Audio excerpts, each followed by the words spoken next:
നമ്മളിപ്പോൾ ഇവിടെ എത്തിയിരിക്കുന്നത് നിലമേലെ നൗസാദ് സാറിന്റെ വീട്ടിലാണ്. സാർ ഗൾഫിലാണ്. സാറിന്റെ വൈഫാണ് ഇവിടെ ഇരിക്കുന്നത്.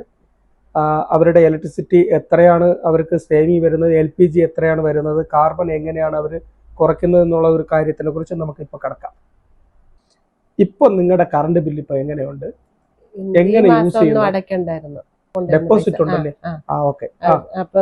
അല്ലെങ്കിൽ ഒരു 200-300 വരുള്ളൂ മിനിമം ചാർജ് ആണ്. ഓക്കെ. ഇപ്പോ ഇൻഡക്ഷൻ കുക്കർ യൂസ് ചെയ്യാറുണ്ട്. ഗ്യാസ് എങ്ങനെയാ ലാഭിക്കുന്നത്? ഗ്യാസ് കുറവാ.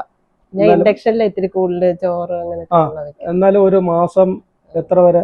എനിക്ക് തോന്നുന്നു എന്നത്തേതിനേക്കാളും ഗ്യാസ് കുറവാ ഇപ്പൊ യൂസ് ചെയ്യുന്നത്. എടുക്കുന്നില്ല. സാധാരണ ഒരു മാസം എനിക്ക് യൂസ് ചെയ്യാൻ പറ്റുള്ളൂ. ഇപ്പൊ എങ്ങനെയാണ്? ഇപ്പൊ അതിൽ കൂടുതൽ എന്തായാലും യൂസ് ചെയ്യാം. AC എങ്ങനെ? AC യൂസ് ചെയ്യാറുണ്ട്. മക്കൾ രണ്ടുപേരും യൂസ് ചെയ്യാറുണ്ട്. ഓക്കെ. അപ്പൊ മൊത്തത്തിൽ ടോട്ടൽ ഹാപ്പിയാണ്. ആണ്. കറണ്ട് സോളാർ ചെയ്തത് നഷ്ടമായില്ല? ഇല്ല ഇല്ല. നമ്മുടെ ഓഫീസിൽ നിന്ന് സർവീസിലൊക്കെ ക്ലിയർ ആയിട്ട് വരുന്നുണ്ടല്ലോ? സമയത്തുണ്ട്. വിളിച്ചാൽ റെസ്പോൺസും കാര്യങ്ങളൊക്കെ ക്ലിയർ ആണല്ലോ? നിങ്ങൾക്ക് സബ്സിഡി വേറെ ഒന്നും ഡിലേ ആയിട്ടില്ല? ഇല്ല ഇല്ല. കണക്ഷൻ എല്ലാം കിട്ടി, എല്ലാം ഓക്കെയാണ്.